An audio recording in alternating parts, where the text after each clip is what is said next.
Dahil salat sa buhay, madalas hindi kumakain sina Loribel. Bunga nito, madalas na nag-aaway ang mga magkakapatid dahil sa gutom.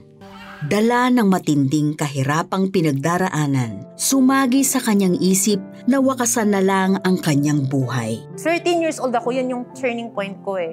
Doon talaga ako nagtanong kung may Diyos ba. Meron akong concept ng Diyos na nakatingin sa langit, tapos pinapanood lang akong naghihirap. Sa gitna ng hirap at kalungkutan na nadarama ni Loribel, isang kapitbahay ang nagtiyagang mag-imbita sa kanya sa church. Sumama si Loribel dahil sa libreng pagkain, ngunit lingid sa kanyang kaalaman na ito pala ang babago ng kanyang buhay. Pinaka-turning point ko, dahil kahit after regular na akong nag-church ha, for some reason, iba yung reason ko ba't ako nag-church. Yung babae na to, na laging nagpupurso sa akin, na kahit hindi ko nakikitaan ng potential yung sarili ko, lagi niya ako nakikitaan ng potential. Lagi niya sinasabi sa akin na pastora daw ako.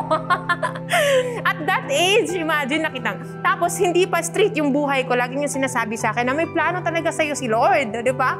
Tapos hindi ko pa nakikita na pwedeng magbago yung buhay ko. Nakikita niya na ako na magbabago. Hindi talaga siya tumitigil. Tapos para siyang sirang plaka na paulit-ulit.